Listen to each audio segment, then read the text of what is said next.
Gratitude is only for God, the Lord of the worlds. Peace and blessings be upon his trustworthy prophet, Muhammad, peace be upon him.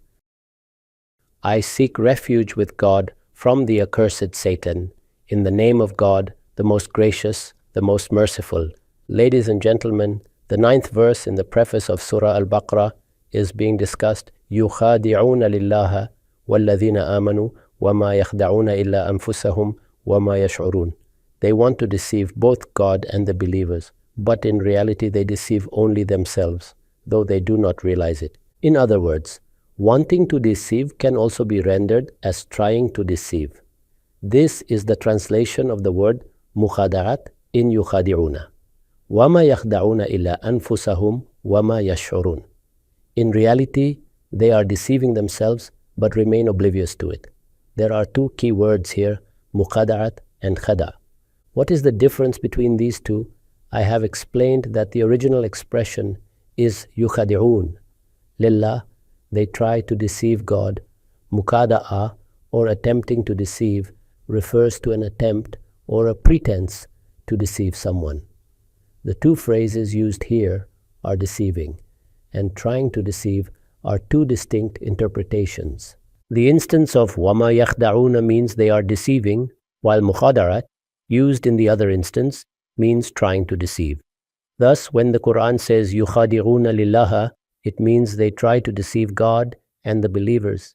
If we examine closely, wanting or trying to deceive is more appropriate than deceiving when the act is attributed to God.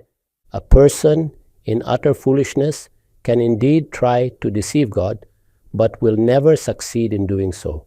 This is precisely why, in this context, the Quran uses the form yukhadi'una, derived from mukhada'at. Now that we understand the meaning of mukhadarat and khada', we can see that yukhadi'una is used with reference to God and the believers, in contrast to the actual deceit, which is self-directed, and that is why it is expressed by khada'. The third point concerns وَمَا يَشْعُرُونَ, they are not aware. What does this mean? A note in Al-Bayan explains, they have not yet seen the consequences. Meaning, the offers of compromise and expediency they are making, they are unaware of the consequences that follow when one plays with the truth in this manner. Since they have not witnessed the results, they remain steeped in deception, trying to deceive God without realizing it. This is an attempt to betray God, and God does not tolerate such adulteration of truth and falsehood. He sent down prophets and established truth as dominant in human nature, not so that we create adulteration between truth and falsehood. He will not even fleetingly tolerate such acts. When it comes to good versus evil, that one should propose meeting midway in compromise. There is no question of agreeing halfway on such a point. If you possess clarity on the matter of truth, you must testify to it and stand firm upon it. This is exactly what God demands of us when we speak about truth and falsehood. I have already emphasized that in this regard, there is no room for considerations of majority or minority. Even if you cannot find a single person on your side, in the words of Ustad Imam, even when your shadow leaves you, you must still present and establish the truth, making it the cornerstone of all rulings and dealings. However, when establishing a system based on majority decision, if a conflict arises, while one must maintain one's viewpoint, one must also accept the majority's decision for the sake of practicality. We call this democracy, which the Quran explains as وَأَمْرُهُمْ شُورَى بَيْنَهُمْ.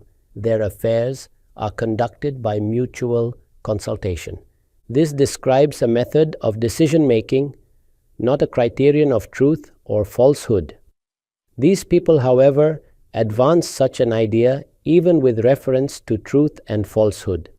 For this reason, the Quran declares that in reality, this is an act of deceiving God and the believers. In other words, it is a statement lacking truth in essence, presented in the guise of compromise. God dismissed this by stating that they are only deceiving themselves without being aware of it. Now the contents of their hearts are revealed. في قلوبهم مرض فزادهم لله مرضا ولهم عذاب أليم بما كانوا يكذبون. In their hearts was a disease, so God increased their disease, and for them is a painful punishment because they used to lie. The expression fi qulubihim maradun, in their hearts, was disease is a jumlatun ismiyatun, or nominal sentence. As per Arabic grammar, it can be translated in the past, present, or future tense. However, in this context, it is best rendered in the past tense. In their hearts was disease. What was this disease? A study of the Quran in context reveals that it was the disease of envy. Hasadan min indi anfusihim, out of envy from their own selves. What exactly was their issue? They imagined that since they had been the recipients of guidance, prophethood, and sovereignty for the past 2,000 to 2,500 years, this position would remain with them until the day of judgment. They found it unacceptable for anyone else to receive it. Thus, they were afflicted with the disease of envy. What then transpired? فَزَادَهُمُ لِلَّهُ مَرَدًا. So God increased their disease. This is God's law. When a person inflicts a spiritual disease upon themselves and fails to seek its cure, there comes a time when God Himself increases that disease. As explained above, when a person denies the truth out of stubbornness or lethargy, even after the truth has been made clear to them, God places a seal upon their hearts. For such people, God intensifies the very cause that makes them persist in their denial. That cause, here described as the disease of envy, is what God then increases.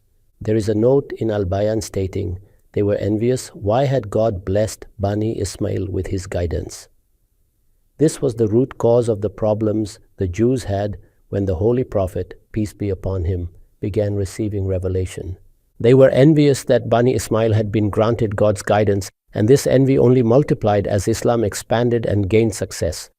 God made clear where His favor lay, that is, He preferred the Holy Prophet, peace be upon him, and his companions. So this was the inevitable outcome of His decree. A decision by the Creator was not to their liking, which only intensified their envy. Their envy increased even further when they tried to overturn that divine decision and failed miserably, for in opposing it, they were opposing God Himself. Thus, their envy grew until it reached its peak. When the Holy Prophet, peace be upon him, and his companions, through the support of God, began achieving visible success throughout the land. As Islam grew manifold by the day, their envy likewise grew to the extent that it drove them to their own destruction. When a disease spreads to a point where it can no longer be treated, it inevitably leads to the death of the patient. In their case, it was a spiritual death that ultimately consumed them. Accordingly, God increased their disease for the crime of lying habitually, bima kanu yakdibun, because they used to lie. Thus, a grievous punishment was decreed upon them. There are different kinds of lies. The first is a casual or offhand lie, while another kind is a deliberate lie spoken with the intent to deceive. Obviously, both are serious offenses demanding accountability. However, beyond these lies, there is an even greater crime, a lie about God's religion and His divine truth. Without doubt, this is among the gravest crimes a person can commit. They committed precisely this crime despite knowing fully well that the Prophet Muhammad, peace be upon him, had been sent by God and that the Quran was indeed divine revelation from him. Yet they did not deem it worthy of acceptance. Instead, they began devising plans for their own advantage. What does this mean? This, their denial of divine revelation, is the lie being referred to here. They neither accepted the truth nor bore witness to it. In fact, they constructed statements directly opposed to the truth. This constitutes lying against God and against His divine revelation. For this very reason, the Quran declares that they would face a terrible punishment.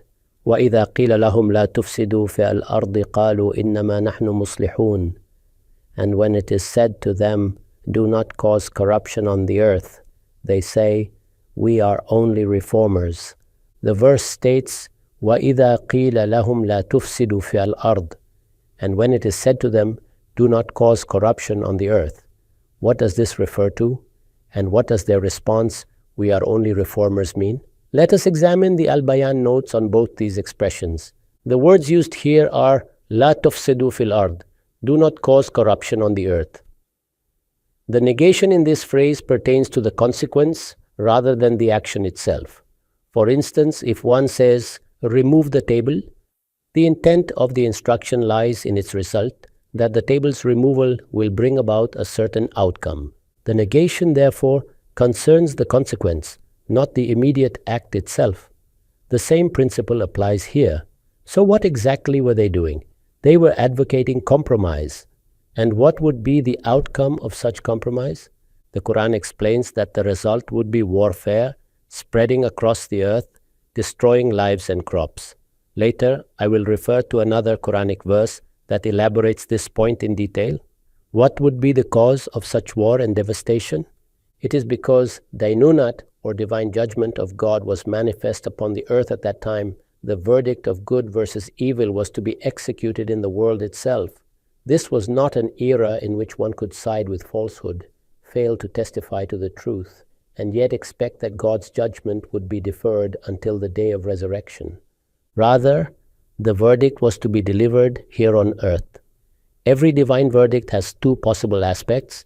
It can be one of blessing and prosperity, or one of punishment and destruction.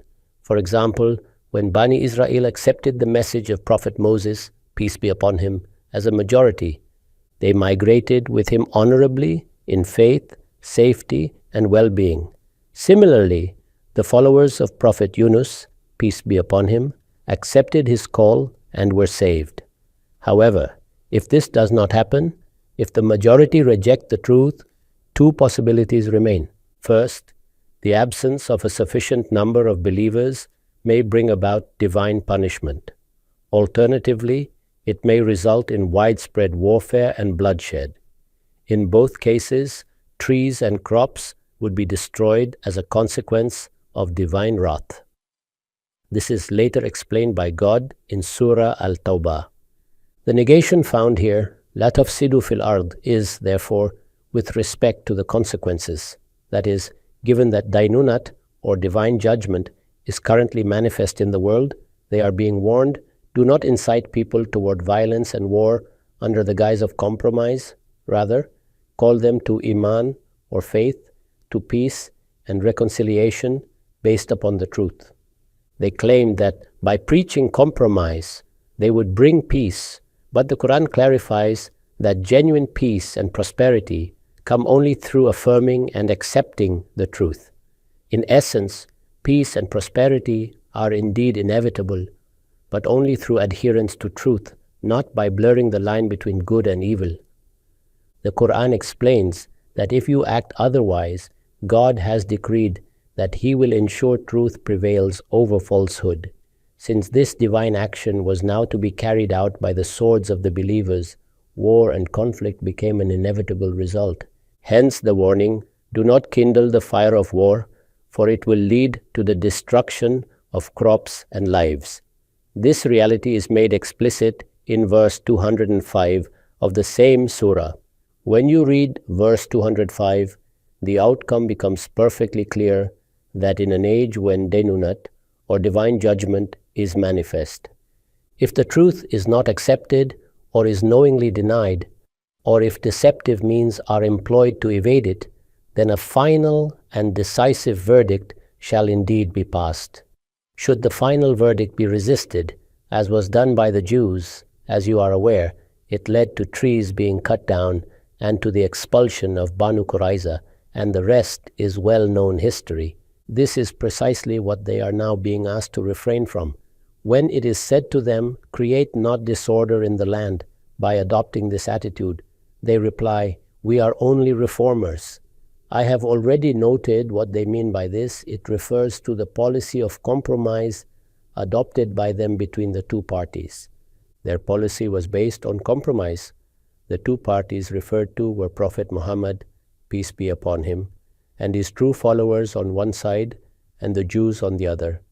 What they meant was, while you might call our stance of compromise tantamount to causing anarchy and disorder, the truth is that reform can be attained only through implementing this policy. We now have two conceptions of reform under debate here. The first is the invitation by God and His Messenger to testify to the truth as it has been made evident to you. At such a time, those sitting on the fence would also become single-minded, leading to a situation similar to that which arose when Prophet Moses, peace be upon him, gave his dawah or invitation to faith. When he received divine revelation, he proceeded to invite Pharaoh, but Pharaoh and his courtiers refused except for a small handful. Once he preached the same message to Bani Israel, they accepted it readily as a majority. The entire nation migrated along with Prophet Moses, peace be upon him. This was no ordinary event. It became evident that, should God will, entire nations can embrace faith. Such was also the case with the nation of Prophet Yunus, peace be upon him. At the very last moment, God gave them the courage to embrace the truth. One course of action then could have been for the Jews to embrace the truth and proclaim that this is the messenger they had covenanted to believe in. They could have said, "We believe in him, testify to his message, and call others to do the same." Had this been the case, we would not have witnessed the events of Yathrib, Khyber, and the rest of the Arab world. This would have also altered the situation for the Quraysh. However, this was not the course of action they chose. This was the scenario in which war and mass killings could have been avoided. God would not have issued those later commands.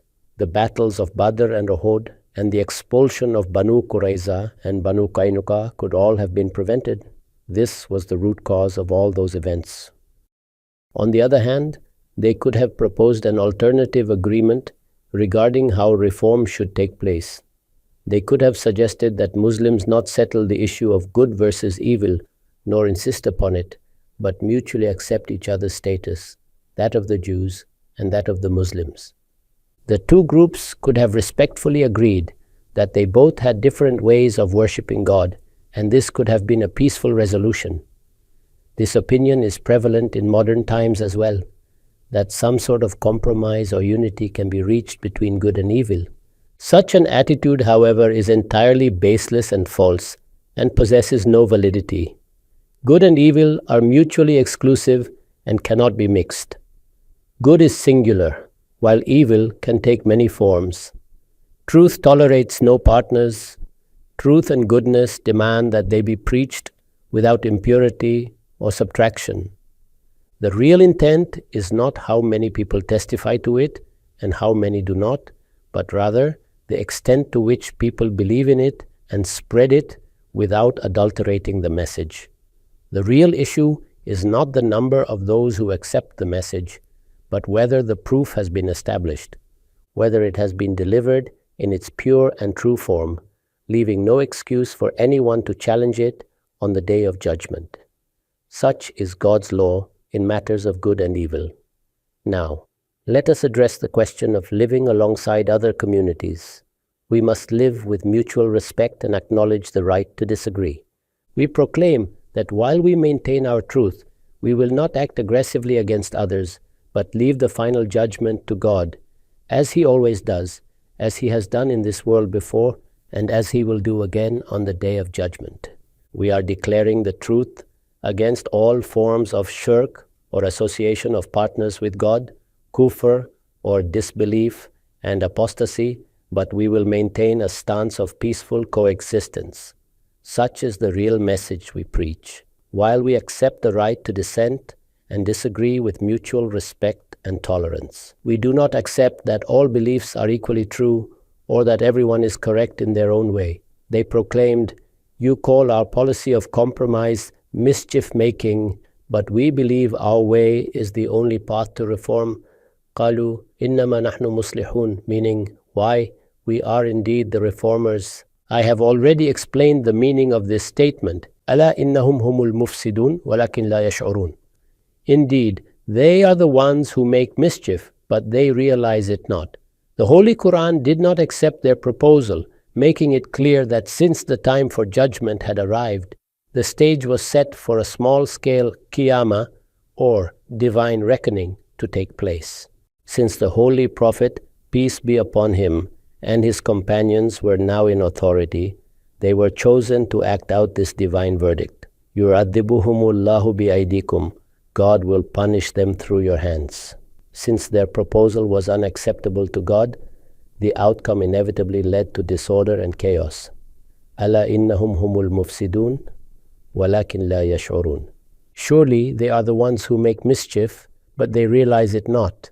وَإِذَا قِيلَ لَهُمْ آمِنُوا كَمَا آمَنَ النَّاسُ قَالُوا أَنُؤْمِنُ كَمَا آمَنَ السُّفَهَاءُ. When it is said to them, believe as these people believe, the words, these people, here refers to the Ansar and Muhajirin, those who had already embraced Islam and who are mentioned in the preface of this surah.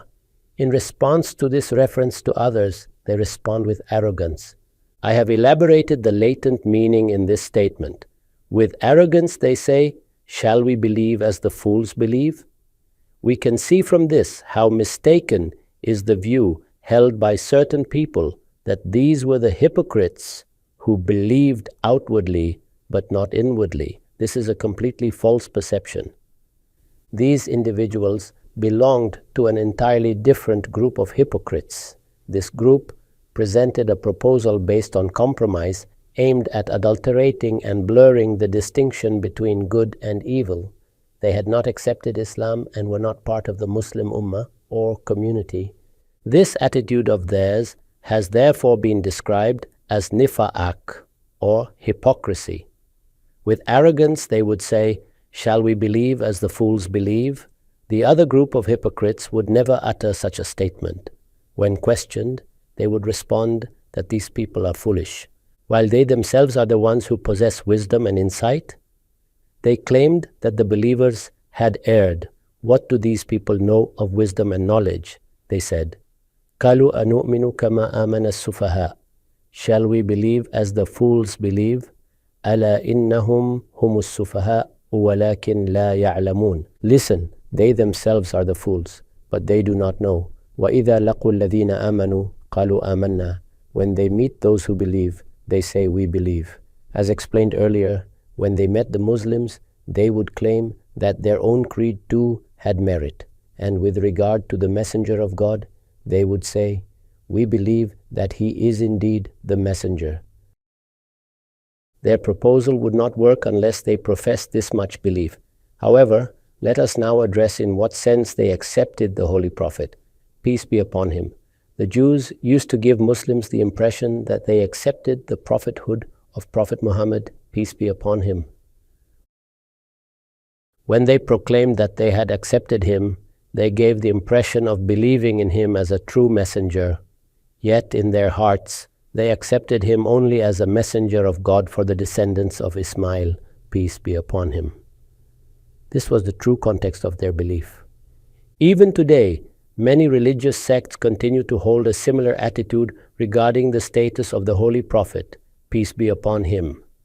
They acknowledge without doubt that he was a messenger of God, as were the prophets before him.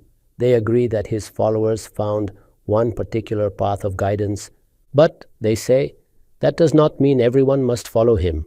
In their hearts, they regarded him merely as a messenger for the Ishmaelites alone. As for the Jews, they considered their own prophets and their teachings to be sufficient for them. They were not ready to accept any guidance outside this circle. This was the full context of the matter. We, they claimed, are the chosen people of God, among whom many prophets were raised, and to whom divine scriptures were revealed. Therefore, we are the bearers of truth and possess the jurisprudence to guide ourselves. We are under no obligation to step outside our community and accept another prophet.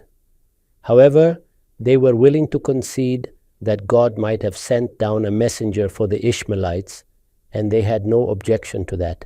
This was the meaning of their statement when they said, وَإِذَا لَقُوَ الَّذِينَ آمَنُوا قَالُوا آمَنَّا.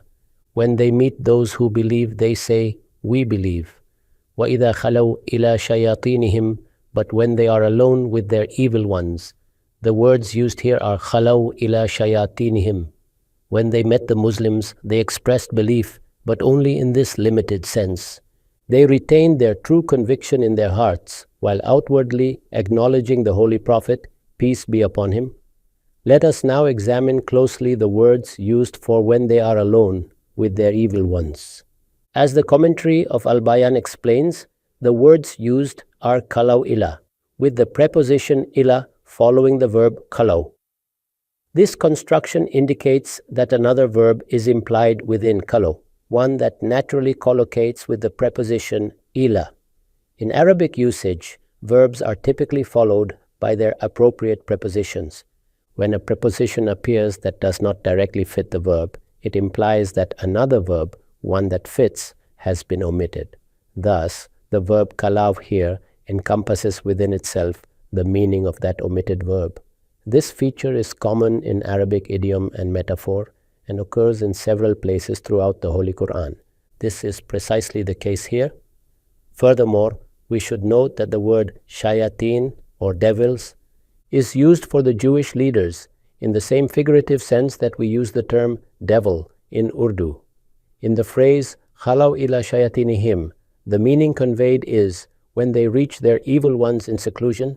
The word kalau means to be alone and ila means with them. Hence the sense is that when they are alone with them, they join them and confide in them.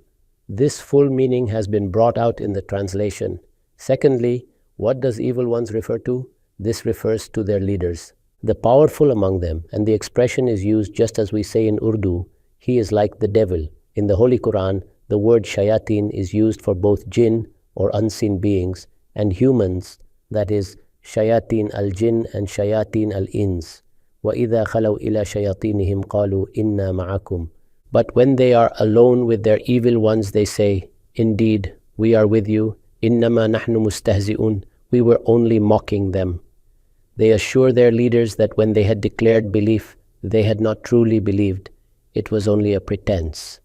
In their hearts, they continued to adhere to their previous creed. And when they returned to their companions, they reassured them not to worry, that their statement of belief had only been a joke. Allahu yastahzi'u bihim, God mocks them. وَيَمُدُّهُمْ فِي طُغْيَانِهِمْ يَعْمَهُونَ. And He gives them respite in their transgression so that they wander blindly. Once again, there is a reference to the same divine law that God had made evident at the beginning of this surah, the law governing guidance and deviation. قَالُوا إِنَّا مَعَكُمْ. We are with you. إِنَّمَا نَحْنُ مُسْتَهْزِئُونَ. We were only mocking. Allahu yastahzi'u bihim. God mocks them. وَيَمُدُّهُمْ فِي طُغْيَانِهِمْ يُعَمَّهُونَ. And He gives them respite in their arrogance so that they wander blindly. My note on this is as follows. وَيَمُدُّهُمْ فِي طُغْيَانِهِمْ يَعْمَهُونَ. The word يَعْمَهُونَ is in the accusative of the hal or circumstantial state. The phrase vi tughyanihim or in their arrogance is associated with وَيَمُدُّهُمْ or He gives them respite. Both the relationship with the verb and the sentence structure are being discussed here.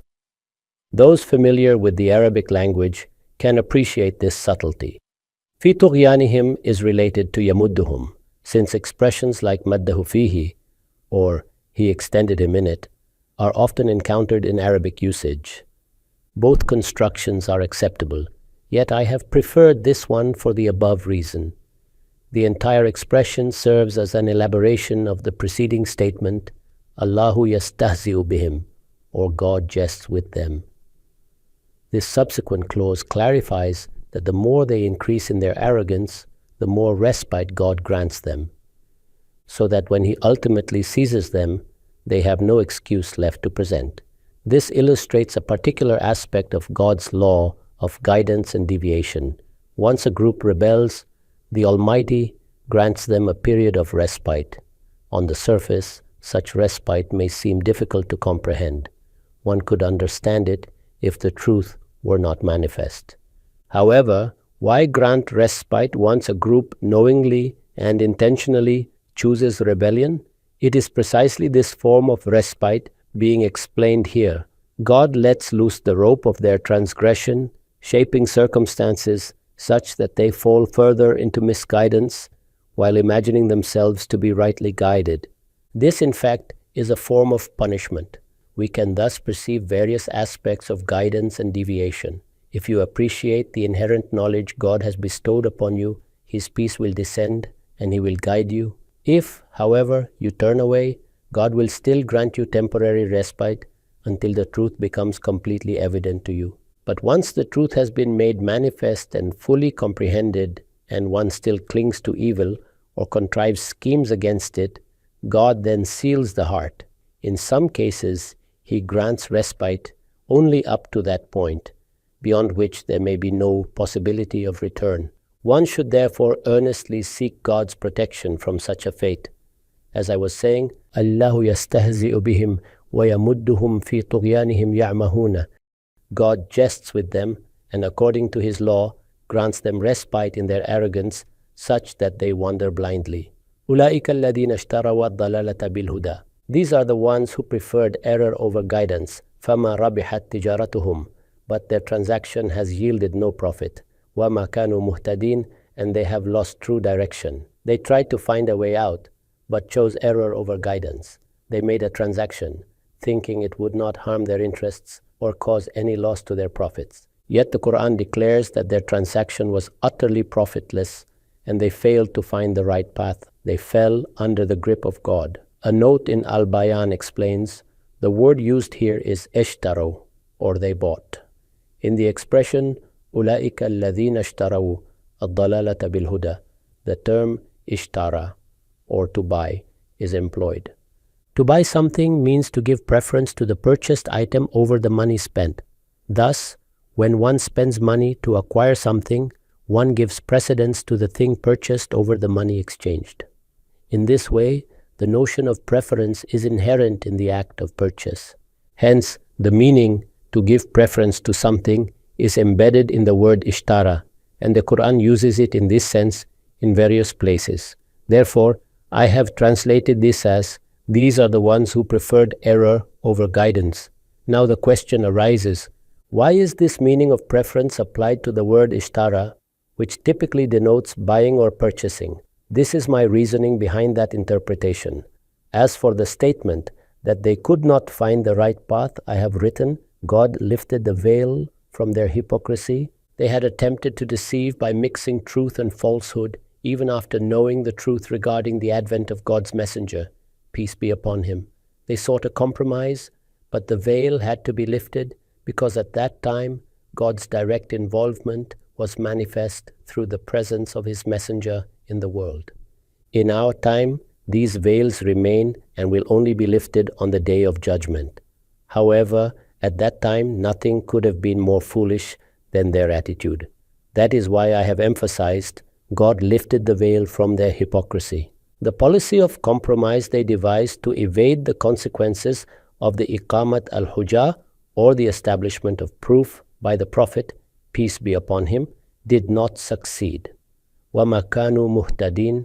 This means they sought to escape the consequences of the proof of God established by the Holy Prophet, peace be upon him. They desired that the Prophet, peace be upon him, and his companions should accept them as they were, so that the inevitable consequences of that proof would not follow. But they did not succeed in their scheme. Now, let us listen to a simple rendering of these verses. They try to deceive God and the believers, yet they deceive only themselves and realize it not. In their hearts is a disease, and God increases their disease further, and because they have been lying, a grievous punishment awaits them when it is said to them, do not create disorder in the land. They reply, we are only reformers, beware. They are indeed the ones who create disorder, but they realize it not. When it is said to them, believe as the others have believed, they arrogantly reply, shall we believe as the fools believe? Listen, they themselves are fools, but they do not know. When they meet the believers, they say, we believe, but when they are alone with their evil ones, they say, we are with you, we were only jesting. God jests with them and grants them respite in their arrogance, so that they wander blindly. These are the ones who have preferred error over guidance. Their transaction has brought them no profit, and they have failed to find the right path. I say this, and I seek forgiveness from God for myself, for you, and for all the Muslims.